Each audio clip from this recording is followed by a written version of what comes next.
there is no guarantee that the child friendliness will be thought of. And we have problems with traffic contra children, and in planning it's terrible because the law says that the children should be prioritized before cars, but in reality money talks and the cars will always be prioritized anyhow.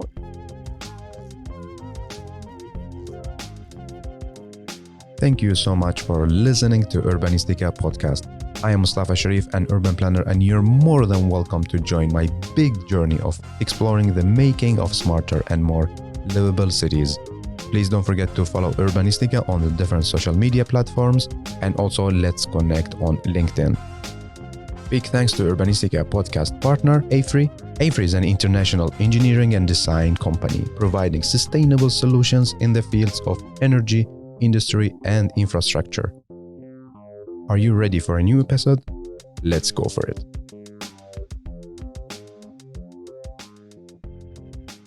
I'm very honored. I'm very happy. Today we have a really great person to talk about a very interesting method. I have the pleasure to welcome Suzanne de Laval to Urbanistica podcast. Hey, and welcome, Suzanne.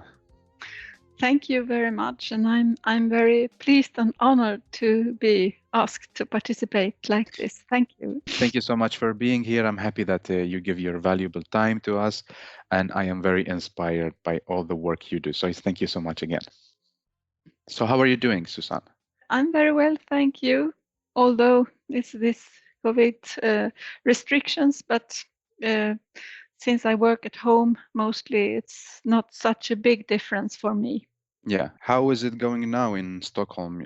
Is the city locked down, or how is the situation outside?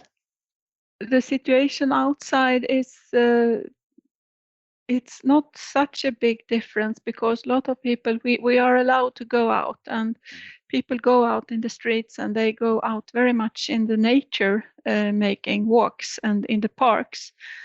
There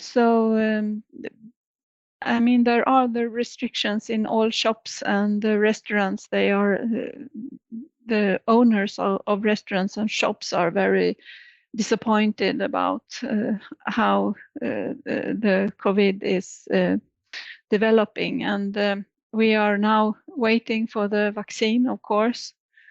And I look forward to be able to see my grandchildren indoors. Now I can only meet them outdoors, and with the Swedish weather, it's not so fun.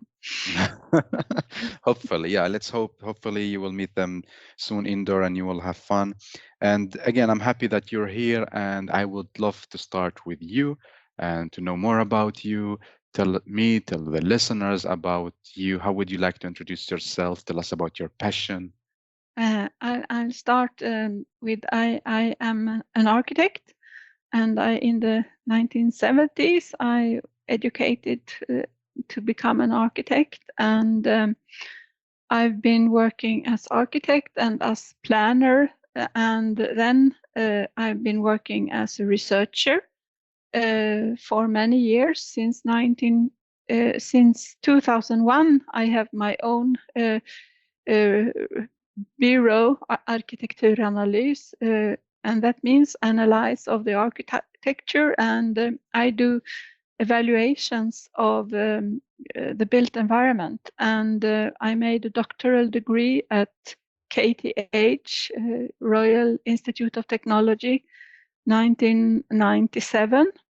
And my PhD was about methods for evaluation of the built environment and methods where you have a dialogue with the users. So what I wrote a whole 2 books about, and then 20 years later, a 3rd book about this walkthrough evaluation. I compared different evaluation methods, but I found that this walkthrough evaluation was easier and quicker and gave more results than other methods. So in my opinion, it was a winning concept for evaluation of the built environment. Then of course, you can do deeper research and combine different methods. But if you want a quick and as deep as possible evaluation, I think the walkthrough evaluation is a good opportunity. Suzanne, tell us, this is a really great journey, and we will talk in the different stations in this journey. Tell me about your passion. What are you passionate about? Yeah, I'm passionate about creating opportunities for a good dialogue upon architecture, and I'm very passionate about the children learning about how to talk about architecture, because then they can become uh, responsible citizens in the future. So I think it's a democratic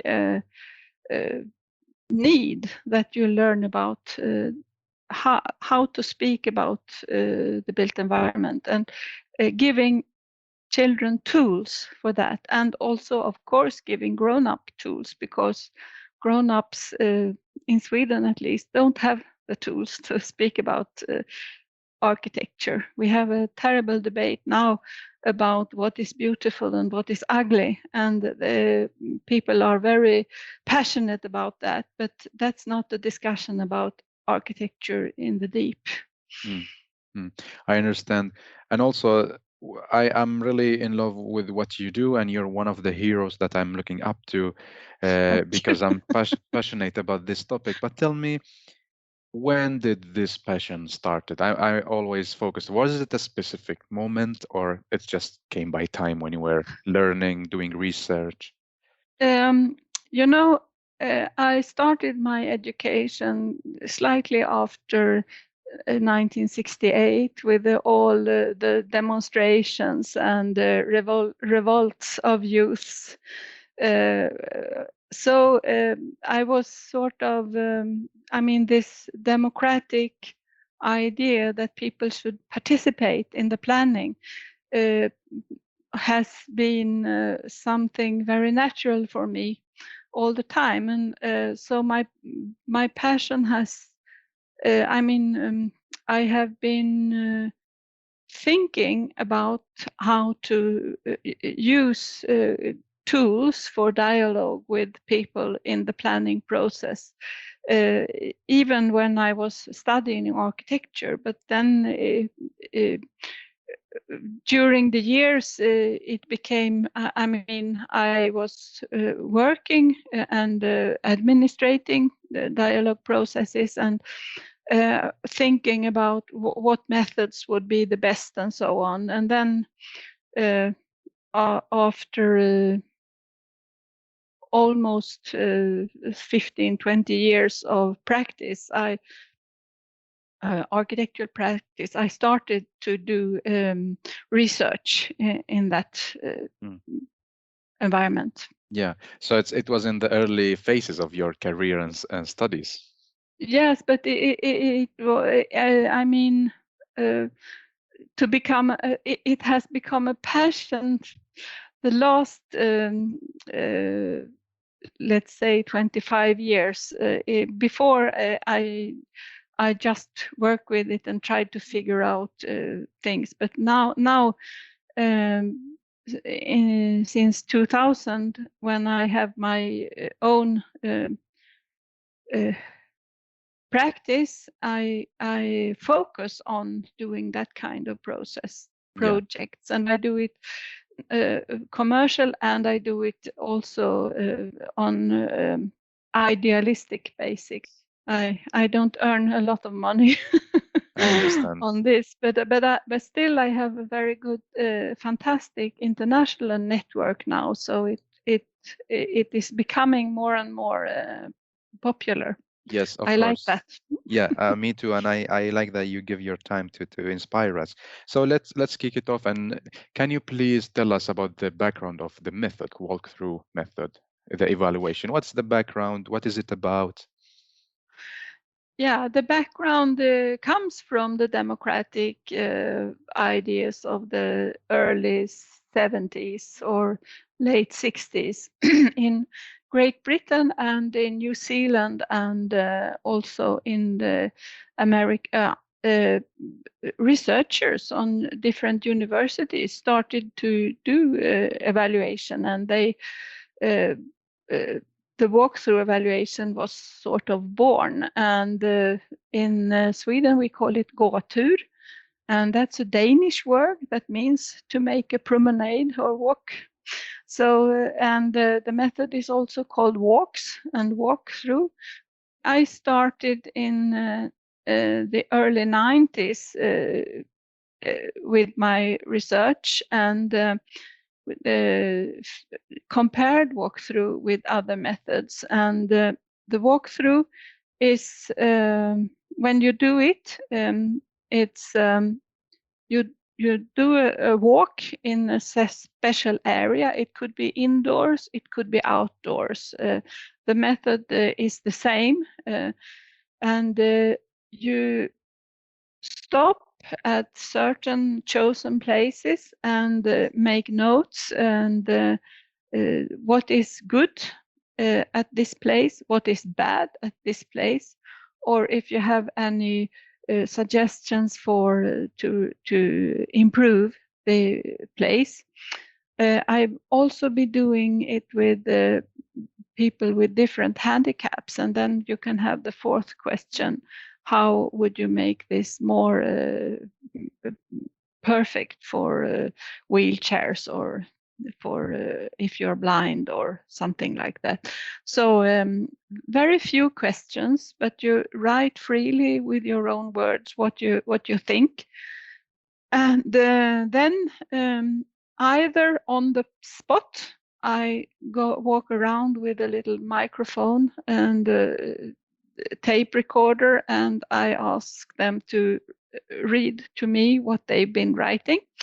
And then after the walkthrough, either we do the walkthrough and then sit down in a room and have a dialogue, or we do it standing together at the spot and have this dialogue about what people like and what they don't like about the different spots. And then I collect all their notes, and I have on my tape recorder what they've been saying.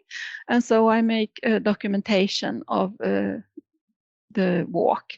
And I usually take pictures if it's okay. They always have to write a paper. Agreement, yeah. Agreement, yes. And if you are doing walkthrough with children, it's very, very, very important that you have agreement from the parents, of course. And of course, if they don't allow pictures, you can do it without pictures. And if you, in the documentation, I want to have pictures, but if the people don't agree, I can take pictures just of the environment with no one, or from the back, so you see people standing. So you can solve the problem like that. And I call this a dialogue method. And if you want to have a dialogue, you should not have more than 12 people in the group, because I mean, if the group is bigger than that, it's very hard to have a dialogue.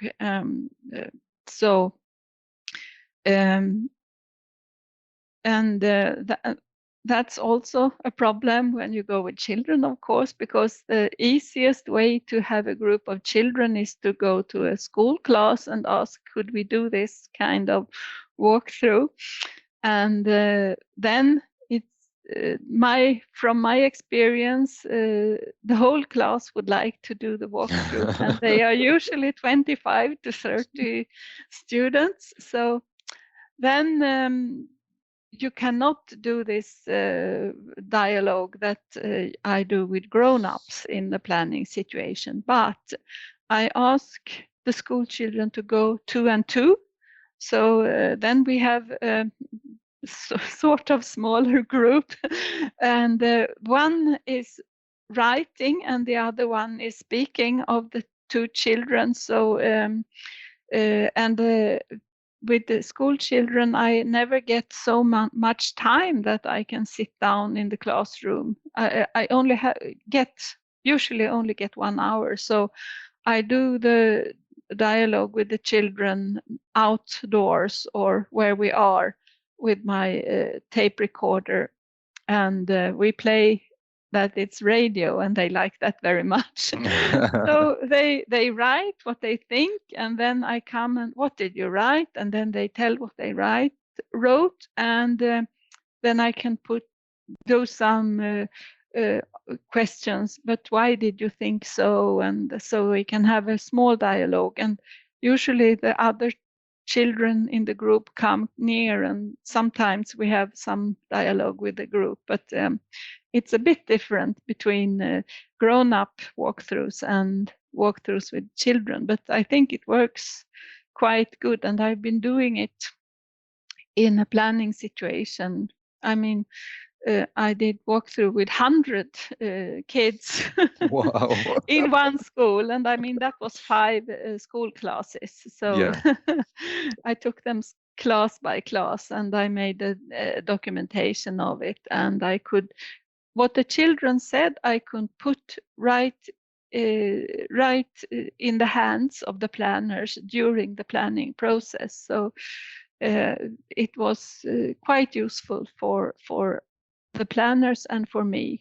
And I think it was an adventure for the school children and the teacher. We always have the teacher with us when I do a walkthrough with school children. I think that's very important, because I mean the teacher knows if there is someone who needs some extra care or something. I can have no idea about that if I'm just a stranger coming to them For 1 hour. Yeah. Exactly.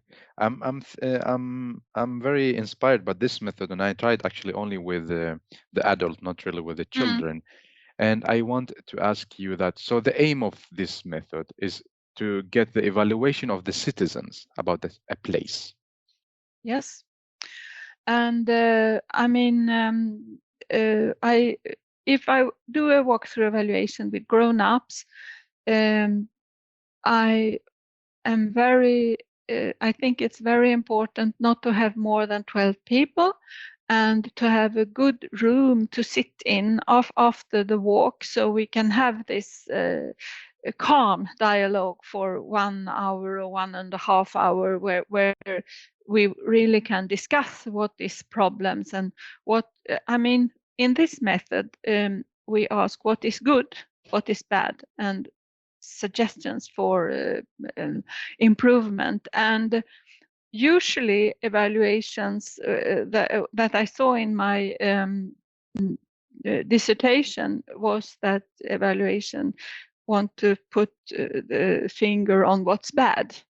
And I think it's very important, if you are in a planning situation, it's very good to find out what people really like in the area before you go there and change things for them. It's important that you find out, oh, here we have some spring flowers that everyone in the whole area loves to come and see, and then it's not a good idea to dig them away. So if you want them to like the change you do in the area, it's very good to find out what's good.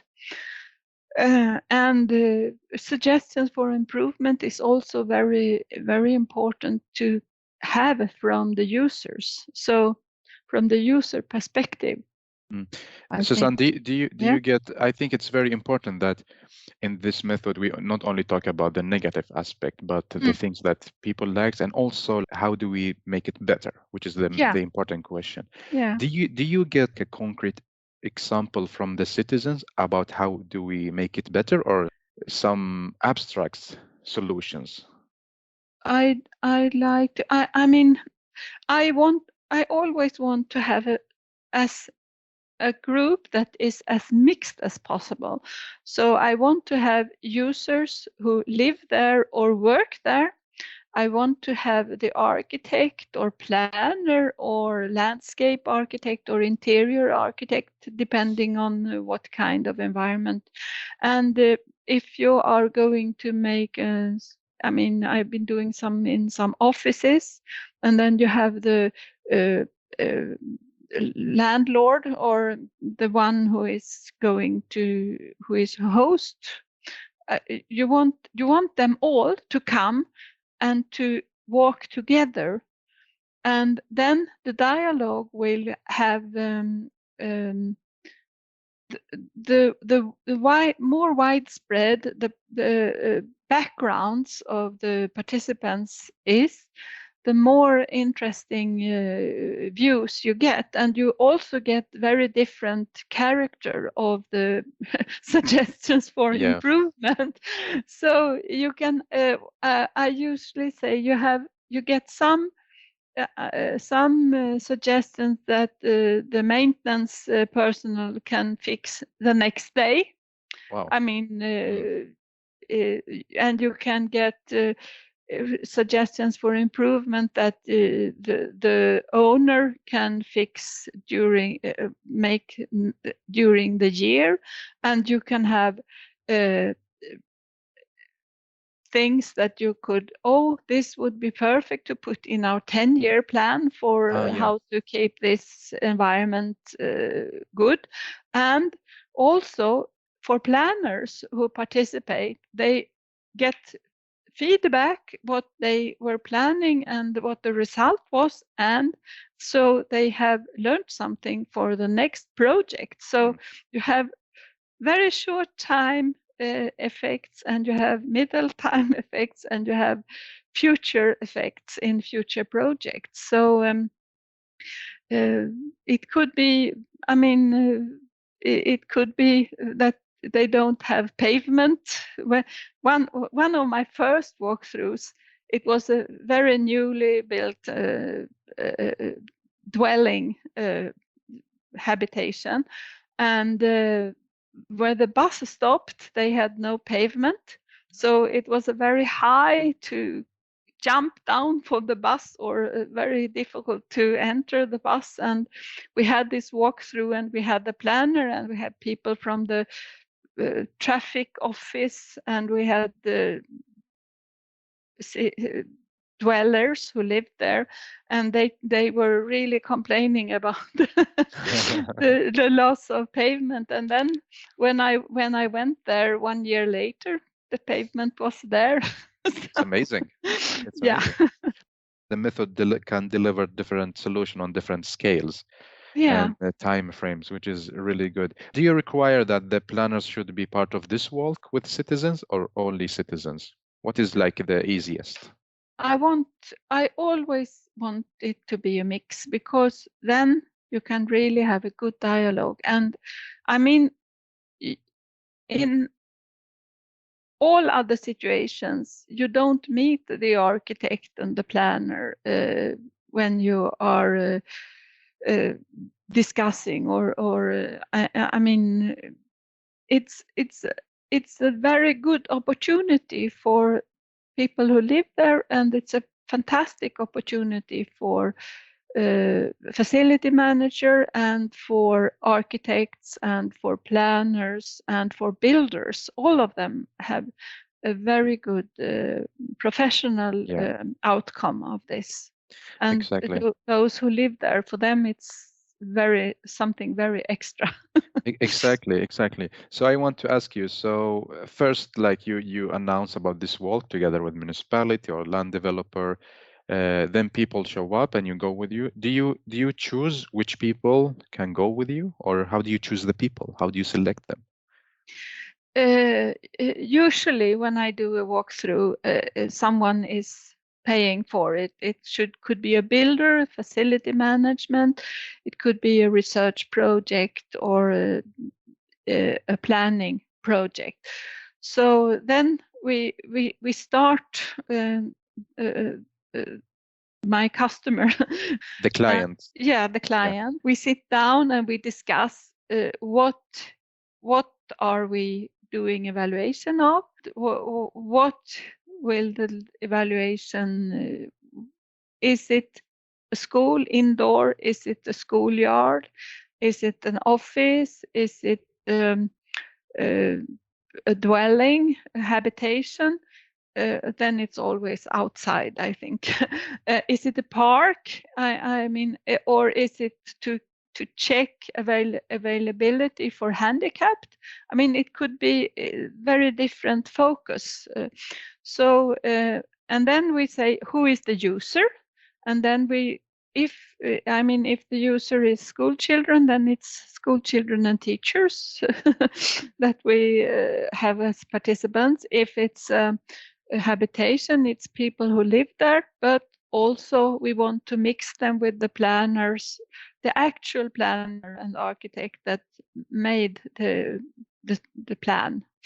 So together with the customer, I sit down and decide who we are going to invite. And then, so I can say the most time-consuming part of making a walkthrough evaluation is to invite everyone, to find the date and the time, and to find people who are willing to participate in a 1 hour walk through and a 1.5 hour dialogue afterwards. So they have to at least 2 hours they have to offer.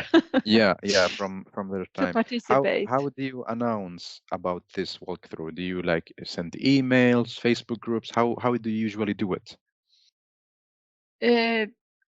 It's the same. I mean, it depends on what is the character of the project.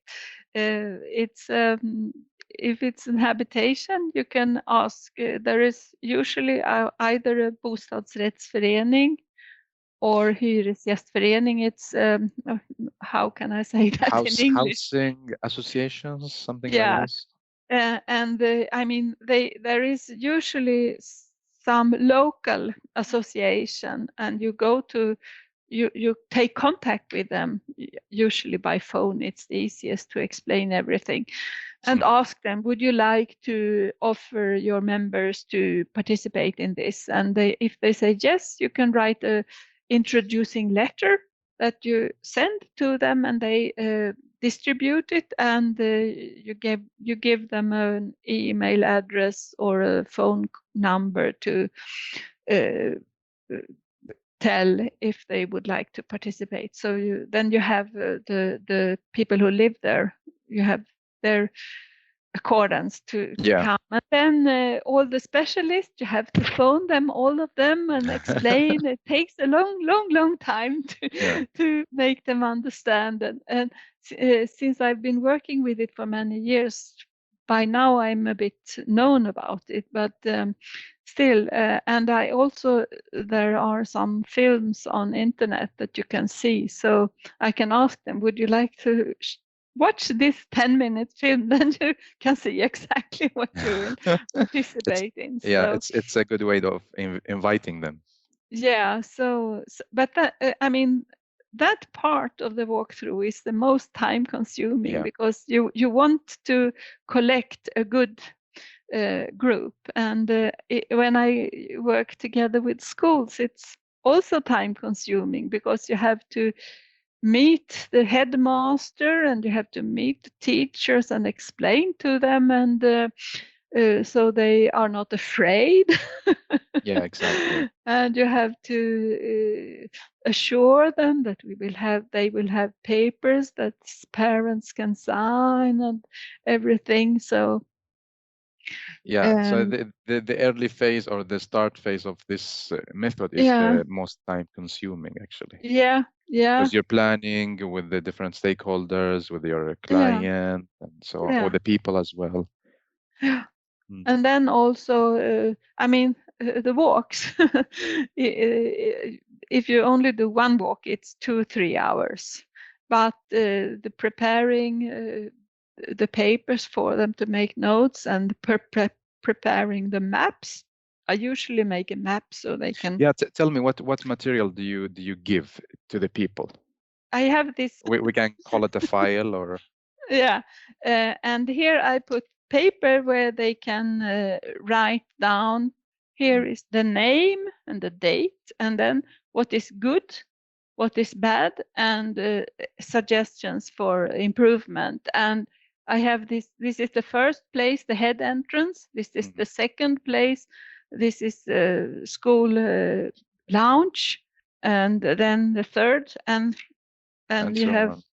the fourth and the fifth. And Okay, so you divide them to different places. You place 1, yeah, 2, 3, yeah, and then yeah. bad, good, and the improvement suggestions. Yes, Okay. yeah. And usually I have 5 stops because that's what you can do in 1 hour. You could have more stops, but then it will be more time consuming. And Yeah. on the back side of this, Yes. I have the map of the walk.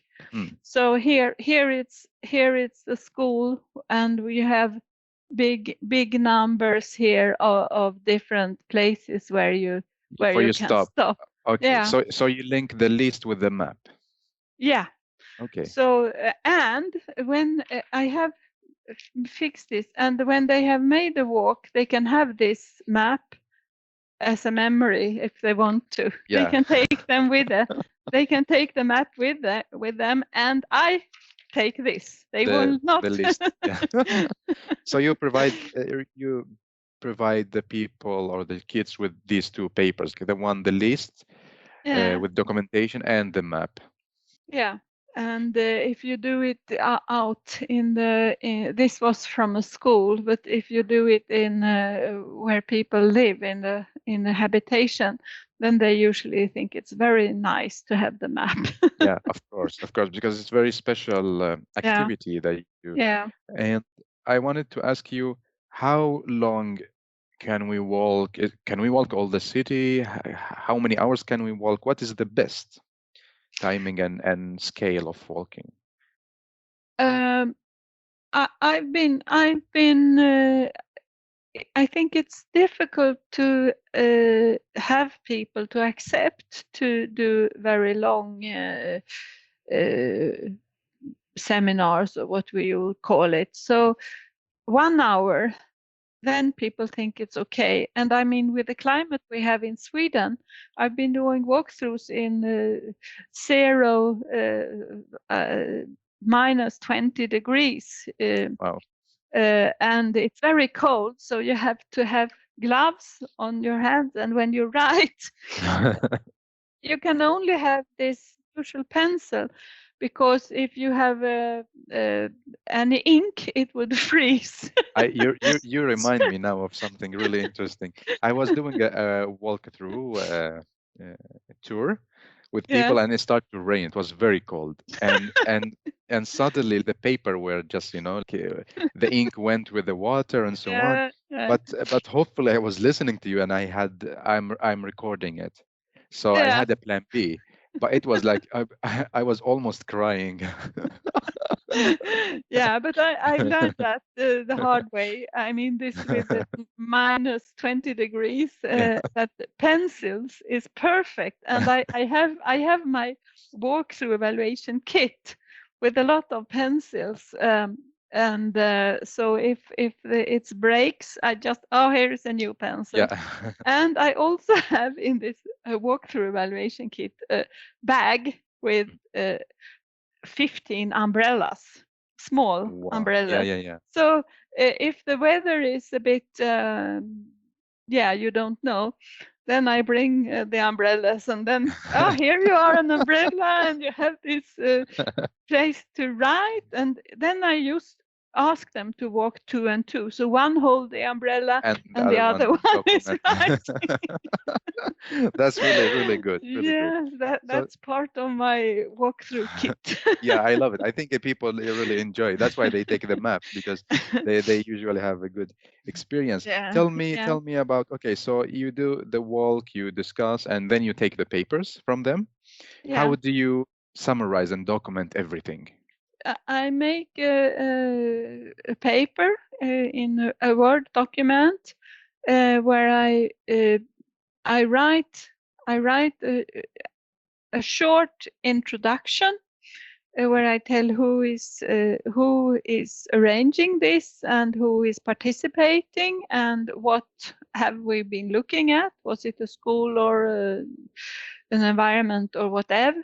And why did we do it? Was it for planning purposes? Was it for facility management of a school or an office? Or I mean, all the initial information and who I am, and I was leading it, and we had 15 participants, and or we have 20 children in the sixth year or something. I mean, first this introduction, and then the map of the walk, and then a summary of what we learned. So for someone who is not interested in reading the whole paper, they can read what we did and they can have the short summary, the main conclusions we had. And then after that, I have a picture of the first stop,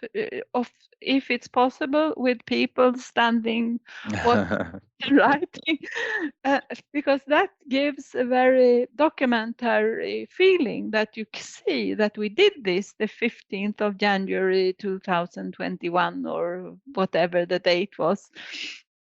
So, and you can see the weather and if it's cold or if they are indoors and watching chairs and tables and everything, you can see them doing it. And you can, so on the first stop, picture, and then summary what they thought was good, what they thought was bad, and suggestions for improvement, or if it was for handicapped, how could you improve the availability?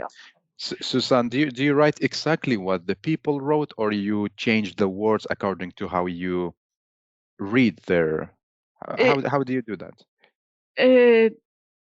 If I, as when I was doing it with 100 school children, you can understand that I had to do some kind of Yeah, I can imagine. Yeah.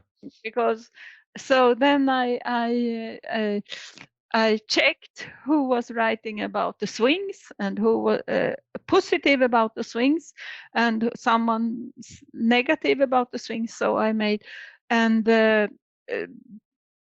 some interesting comments. I write them as a citation, but mostly then I do a summary of. I mean, we stopped at a football area, and all the children loved the football area, both the girls and the boys, and they were using it together, taking different parts. So I summarize what I see and what they said.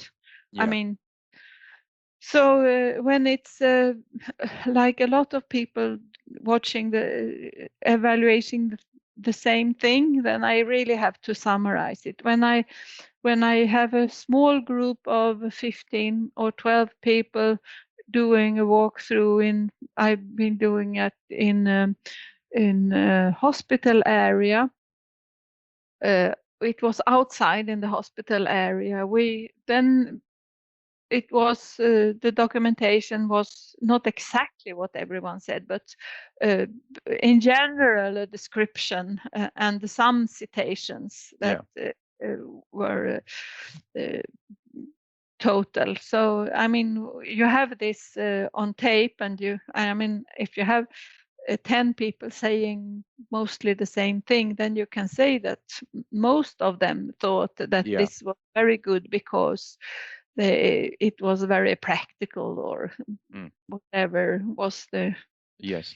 So what if we go back to the report, you mentioned the background, the map, and the more detail about every place. And what's then? But if we go to the report that you write, so you said first the background about the project, then you put a map, and then you put details about people what think about each Yeah. place. Do you have more things to add to this report, or no, that's it? No, I usually have this in the start. I Yeah. have the summary, because then you still have a chance that the decision makers the points, and then for those who are interested, they can read the details. And I usually don't have any uh, end comments. Perhaps I do it if it's needed, but Mm. What do you like most in this method, in doing this method? What is your favorite moment?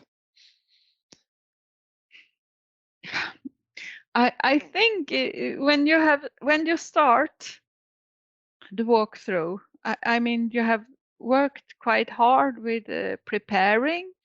You have you have to invite all the people, and you have to make, when you make the map and decide where to stop, you have to go there and test do a test walk to see if you could do this walk in 1 hour, and if it's okay. I mean, sometimes the map isn't correct, and there is a fence or something, so you have to check that it's possible to walk.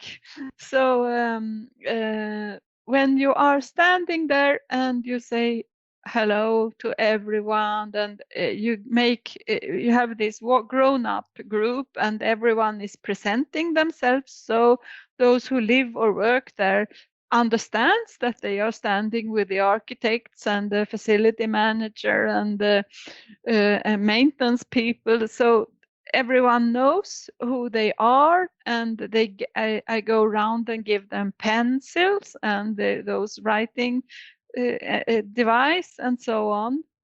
And we start the walk, and they start to chit chat a bit between each other, and someone said, well, I don't know much about this. What can I write? Yes, nothing is wrong, I tell them. You are here because you are an expert, or living here because you live here. Anything, what you like, what you don't like, nothing is wrong. And they sort of, oh, wow. So this is your favorite part, actually, Yeah, yeah. walking it. When they understand. Yeah.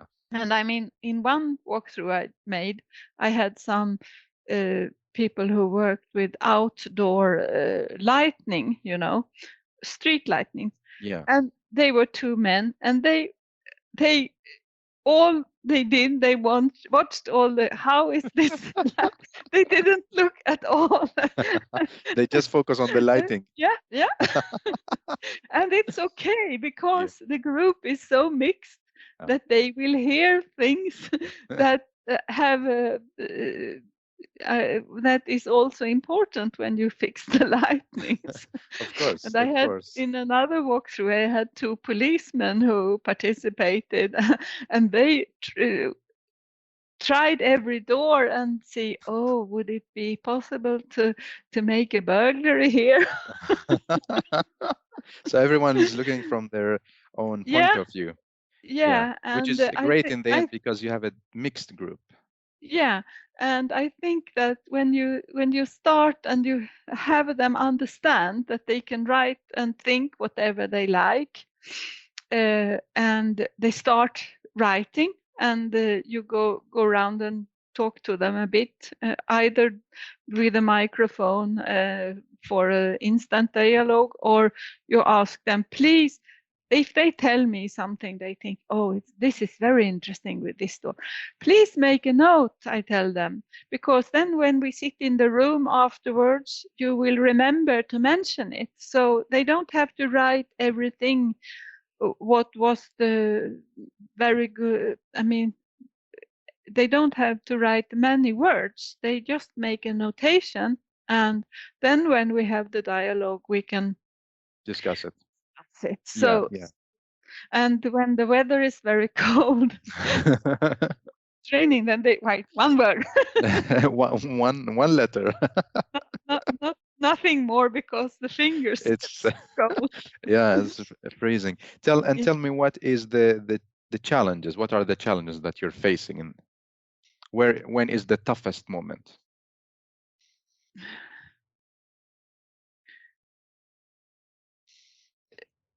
I mean,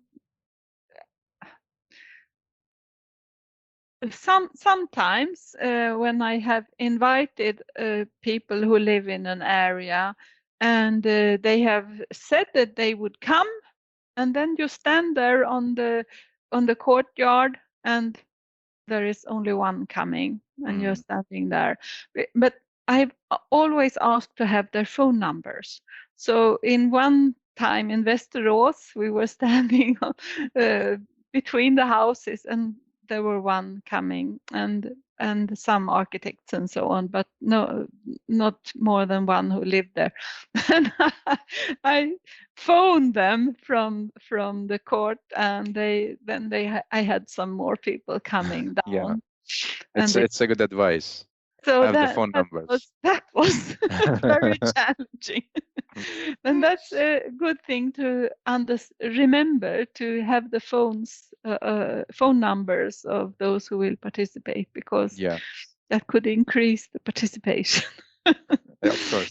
Do you have Yeah. do you face any other challenges? I mean, in the invitation moment, how to find people who will participate and have them accept to participate. That's also very much of a challenge. But I mean, when you then know the method, I mean, I've been working with it for 25 years by now. I'm so safe. I know how to handle all those kind of catastrophes that could happen. I mean, rain and snow and people not coming, and I mean the door is locked or something like that. So I'm not nervous about that. And I mean, the documentation part, you decide together with the customer what kind of documentation that they need. So that's not very much of a challenge for me. But I mean, if you do a walkthrough evaluation for the first time, it's a terrible challenge. Everything is a challenge because you don't know really how to do it all. But in Swedish, I made a book. I made this book, which is in Swedish. I have not translated it in English, but here I describe 20 years of walkthrough evaluation with different Wow. different kinds of evaluations and different kinds of participants. And in the end of the book, there is a point-to-point description how to do the walkthrough evaluation. So Really, it's like a guidebook. handbook. It's a Yeah. handbook, and the size of it, it's so you could have it in a pocket, so you Yeah. can have it with you. And then you are standing. Oh, what shall I do now? You can read. If no one shows up, open the book and Yeah. read why. I love it. It's really good. Yeah. And Yeah. tell me, after all this journey, when you are done with the report or the documentation and you send Yeah. it to the client, like municipality, land developer, Yeah. do they really see this was really useful? Do you get feedback from them that, oh, we use this, thank you so much, Suzanne? Yeah, I mean, yes, I mean, my customers has always been satisfied and paid for the work. So, and some of them are coming back time after time. So, I think, and I also been doing education for different companies and how to do walkthrough evaluation themselves, so they can do it. They don't have to phone me all the time because they want to do a lot of walkthroughs. So I make a course where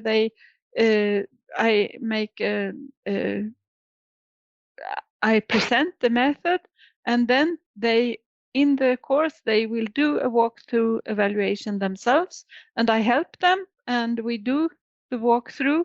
They plan the walkthrough, and we decide together where to stop, and then we do the walkthrough, and they invite some users, and then we have the dialogue, and then either I do the documentation or they do the documentation. That depends on how they would like it to be. Yeah. And they are forced to read this book. Your book. Yeah. Yeah. Do you see people or the clients are more willing to do this method than before? Yes, I think, I mean, I've been working with it for 25 years. And then when I did my doctoral dissertation in 1997, I thought, oh, now I have this book and everyone will understand how good this walkthrough evaluation is. And I was sort of running right into a wall. Nothing happened. I had a friend. I had a friend who is in a wheelchair, and I made some lectures for different groups, and I have one friend in a wheelchair, and she invited me to do walkthrough evaluation, and we did two wheelchair walkthroughs in Gävle, and it was really interesting. And that was when I mean, that was early in my experience of walkthroughs, and I understood that the method is extremely useful for all kind of handicaps, because you really see the truth when you try to enter a company or anything. You have this handicap Button. button to press, and then you shall either, if you have a machine driven wheelchair, but usually you press and you have to back, and then you should go forwards. And often there is many doors, so one door open and then the next door open, but sometimes, and too often, it takes too long time with a wheelchair, so the doors could look in front of you. The first open, and or so very often there is problem to really make an entrance with that proper wheelchair, and you have to do some checking with the program for the doors, so they open so it works for wheelchairs. And and I mean, a pavement, the step up to a pavement, it was quite terrible when we did this first walkthrough, because we were out in the habitation in Gävle, and the step from the street to the pavement was quite high, and the participant had a really big motor drive and wheelchair, and we were standing there. Oh, it will fall. It will fall down or fall back. It was. You really understand that there are big problems for handicaps. Yeah, exactly. And but now, as I understand, people are more open to this method. Yes, I mean, I've been working with it for many years, and now I have more and more who want to have courses and who want to have a walkthrough. And the last years, I've also finally succeeded in entering schools and have school children. I have had problems if I come to a school myself and ask, can I do a walkthrough, then the teacher say, well, we don't have time because we have so much schedule, so you cannot have 1 or 2 hours. No, they say. But if I ask the planning office or the school office in a local administration, if they tell the headmaster of a school, now we have a project where the school administration have decided that your schools shall participate in this project, then the headmaster says yes, and I can phone the headmaster and we can do it.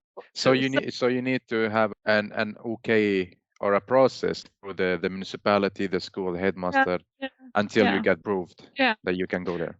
Yeah. So it's that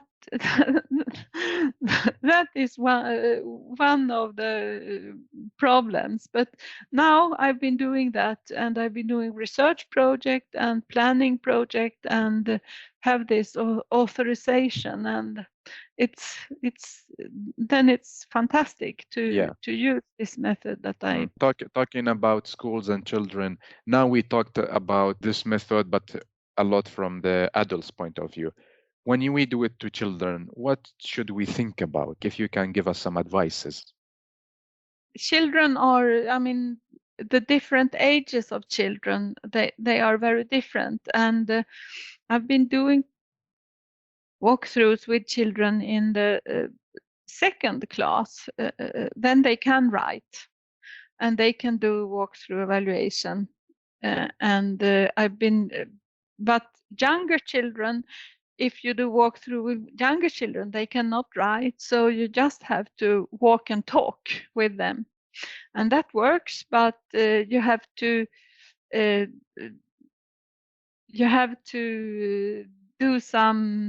make it easier, and you don't make a map, and you walk with them and you ask them to point what is good or bad and so on. So you really have to adapt to the age of children. But when the children are 10, 11 years old, they are very much like adults, so it's not much different.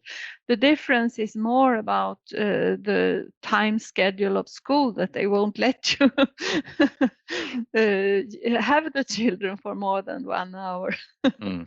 I understand. Yeah. So tell me, Bia, you're also a part of an international network. Tell us more about this network. What do you do? How can we join this network? I'm part of a Swedish network, Arkis, which is concerning about built environment education, and that is within the Swedish Association of Architects, Sveriges Arkitekter. So I'm a member of this group, and now we are called Rådet för arkitektur och barn, the Council for Architecture and Children in the Swedish Association of Architects. But for 20 years, I was chairperson of this Arkis, which is the same thing, this council now. And during the years, I joined an international network which is organized by UIA. That's the International Union of Architects Associations. So the Swedish Association of Architects is member of this UIA, the International Association of Architects. And the UIA, the International Association of Architects, has work programs, different work programs for cultural heritage and for catastrophe help. And we also have this work program for architecture and children. And this work program is, since 2017, I'm co-director of this work program together with a wonderful lady from Egypt called Heba Safei Eldin. So we two are the co-directors of this program, and we now with this Teams and Zoom and so on, we can have very close contact even though we live very far away from each other. And luckily, Egypt and Sweden has almost the same clock time. Yeah, the time zone is very close. Yeah. More problems with our members in Japan or Brazil. I imagine. Because when we arrange meetings now, in Corona time, we have these meetings in Zoom, and we have to choose a time in the middle, because for the Japanese and Taiwanese and Koreans, it's 11 o'clock in the evening. Wow. And for the Costa Rica, Brasilia, and Mexico, it's very early in the morning. So someone should suffer. Yes, so we have had some meetings, and they have been very fruitful, with a lot of people participating. Before Corona, we had meetings in real IRL. And the last meeting was in November 2019. That must be in Helsinki. It was a combined conference on built environment education for 2 days, with workshops and seminars. And we also have a 2-day meeting with our work program. And I think we had 40 members from at least 35 countries or something in Helsinki. So it's a fantastic forum for sharing experience and learning from each other. And our last meeting on Zoom, we had presentations from different countries about how we work with children in COVID time and how to reach children. I mean, we have it was one lecture from Brazil and one from Bulgaria, and they could the Bulgarian Magdalena Rajiva, she could give ideas for the Brazilian how to reach poor children who don't have computers, and they don't have phones, and you cannot reach them when you're not allowed to go there and see them. So she told that they have collected the e-phone mobile numbers to someone who lived in the area, and so they could make contact with that person and have a contact with the children. So it was That's really amazing. fantastic how Yeah. we could help each other with good advice. Yeah. How can we be part of this network? Is it open for everyone, or how is it to apply and be part of it? The network is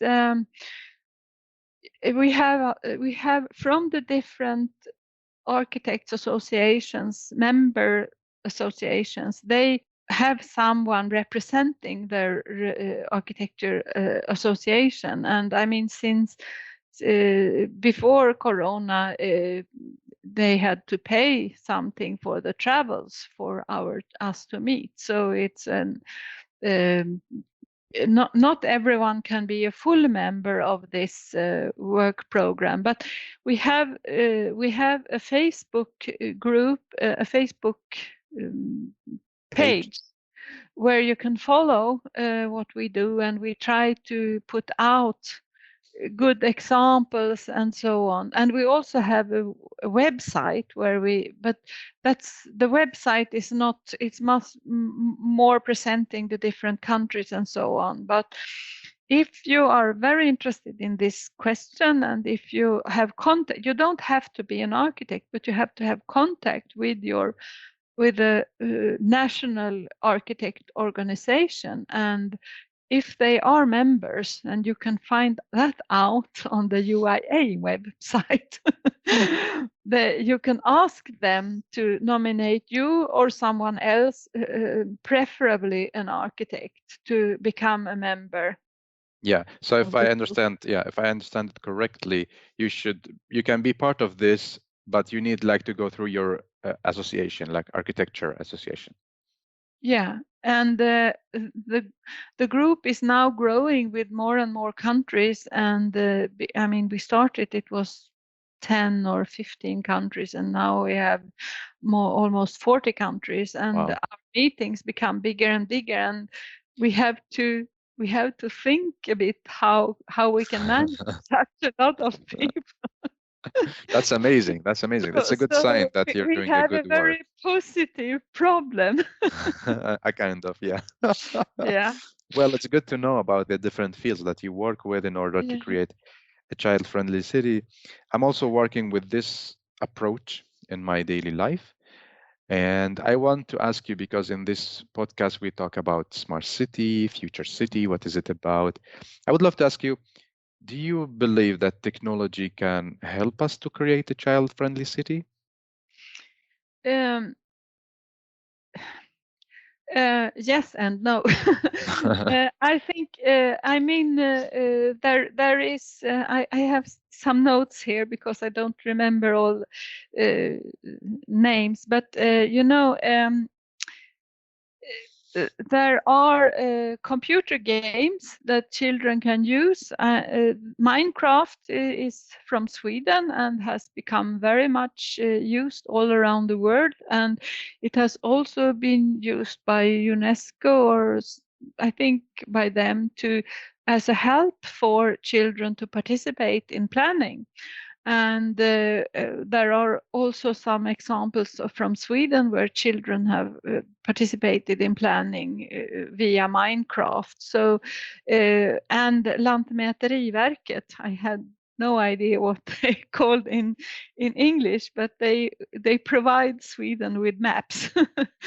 They have have made digital maps that they offer for Minecraft users, I think all over Sweden now. So you can make suggestions on real maps.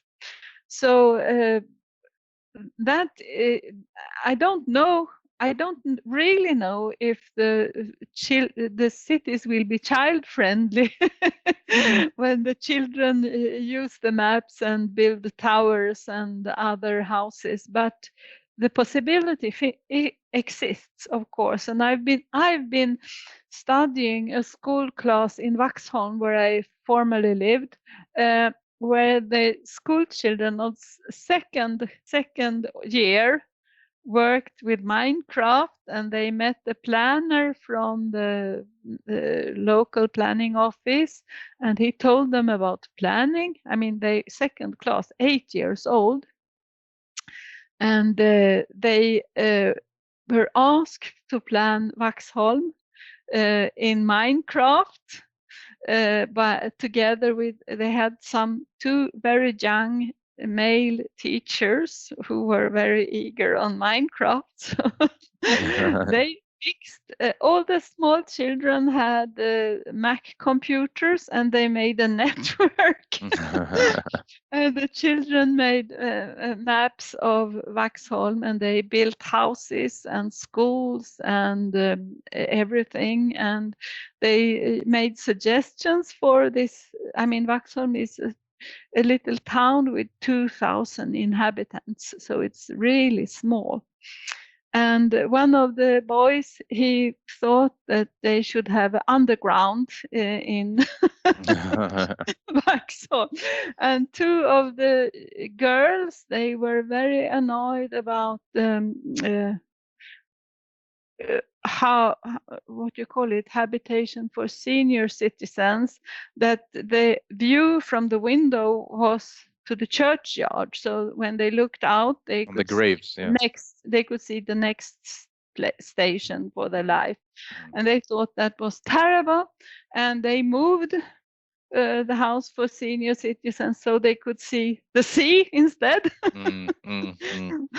So that was not child friendly, but elder friendly. The Yeah. children were suggesting it.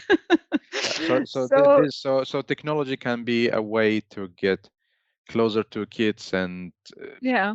see what they like to see in their Yeah, cities. and there are other programs like Roblox and Blockland and Cube World and Block Story and other. There are so many programs, computer programs that children can use. But I think Minecraft has gone the longest way. There was a competition called Future City, where all schools, grade 6 to 9 were invited to participate, and they use Minecraft, and the children made Minecraft films from a future city, and they wrote a little essays, and they were also building physical models, and that started in 2004, and they made it from until 2018, and then they made a pause. But now I phoned the arranger and asked what happened to Future City, and then they said we made a pause, but we will invite everyone in 2021 for a new issue of Future City, and I think that's very good. And in the Future City concept, they have when the jury is working, it's people working in the building.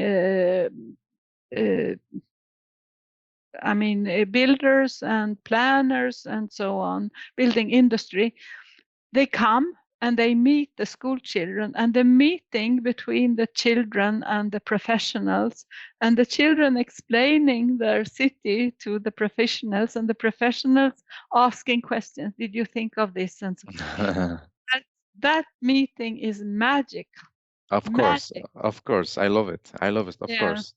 And you So say I'm that, very hopeful. yeah. So you said like technology, yes and no. Give me the no. The no is that the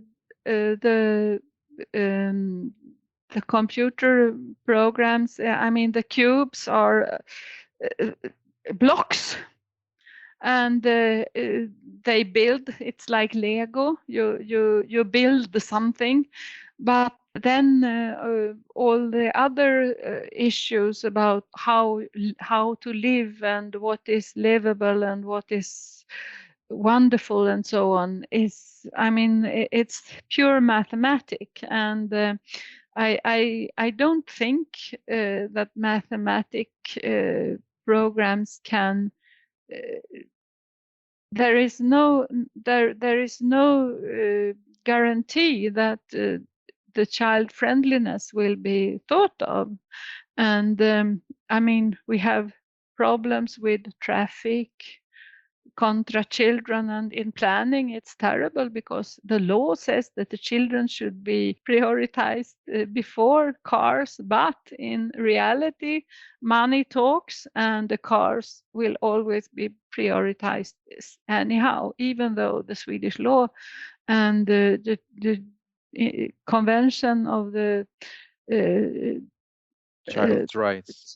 child's right also says that the children should be prioritized, but still they will not. They in the practical reality it doesn't work. So a child-friendly city is.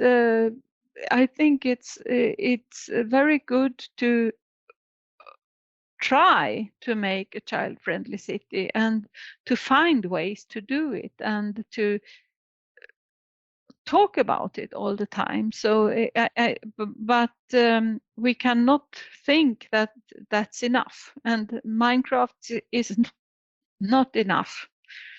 I Even understand. the use of it is it's good that you do it, but it won't do the whole thing. Yeah, You yeah. also have the political and the economical side that you have to. They have to be on the spot also. Yeah, exactly. So the games or the tools, the digital tools are not enough to create something. You need also to work even more with the other aspects. Yeah. Suzanne, tell me, why do we need to involve kids? I mean, they're kids. Will they really contribute to our future cities? Why? Why do we need them?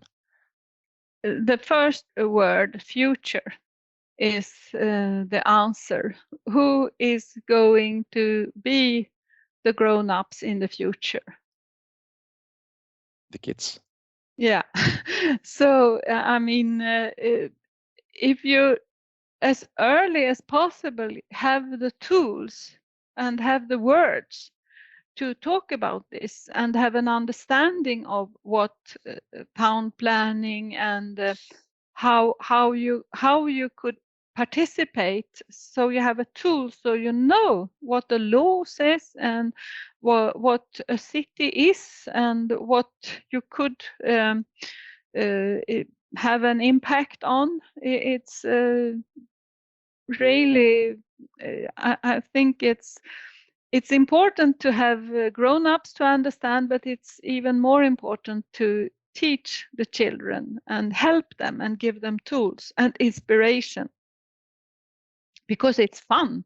If you work with, you build mid models or you go out and investigate why did this become like this, and perhaps you go to the planners and ask them, what did you do, why is it like this? Or you meet the politician and you can ask them good questions. Mm-hmm. I think, you know what, Suzanne, you're very smart. You played with the word of a future. You know, every time when I am like with a client, with other people, or in the university when I teach, so I try to say why we are doing this and why should we do that. But now today you give like a very simple answer with just playing with one word, which is the future. I'm really happy that this one was very inspiring. Thank you so much, Suzanne. I really enjoyed this conversation, and I would love that we end the conversation with asking if you can give us 3 takeaway messages to all the listeners. Yeah, I made some notes. I have to look here. I think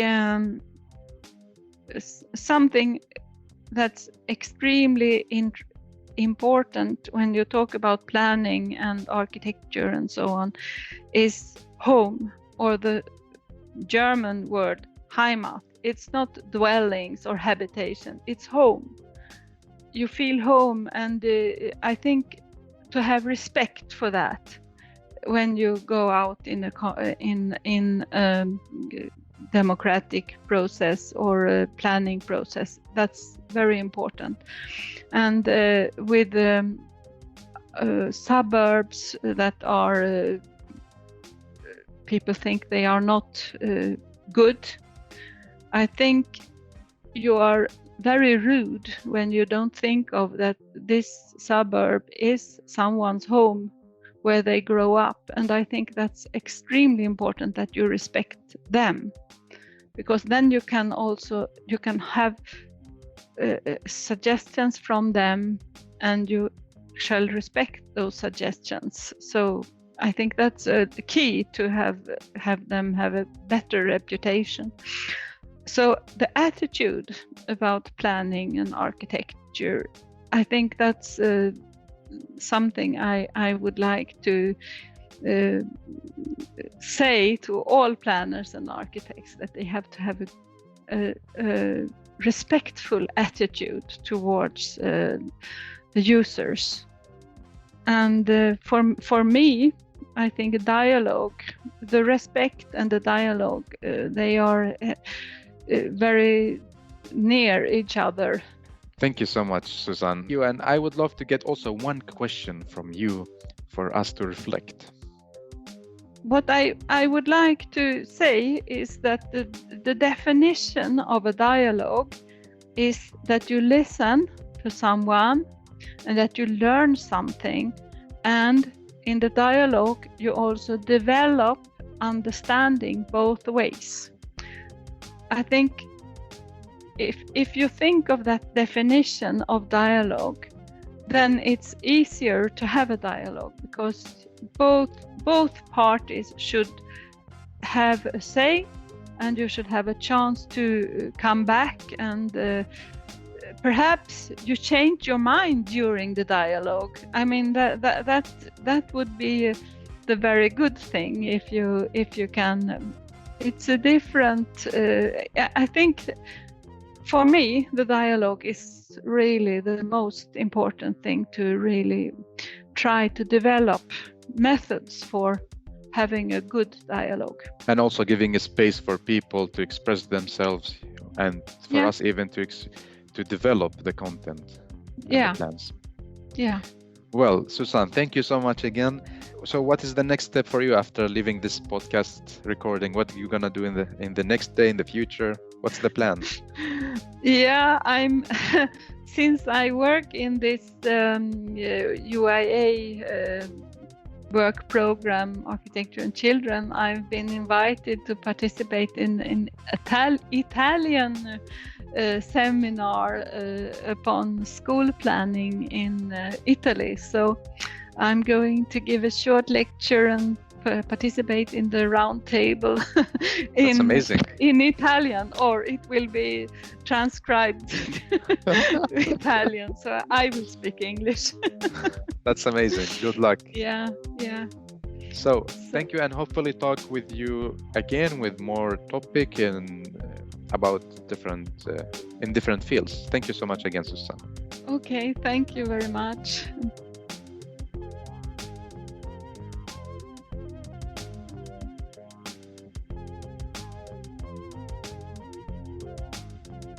Well, thank you so much for listening to Urbanistica podcast. I hope you really enjoyed this episode. You learned something new and also got inspired by the guest. Don't forget to share the episode on your social media and recommend it to people you think they are really interested in this topic. Thank you so much again for giving your valuable time to Urbanistica podcast. I am Mustafa Sharif. Keep up the good work. Keep loving cities.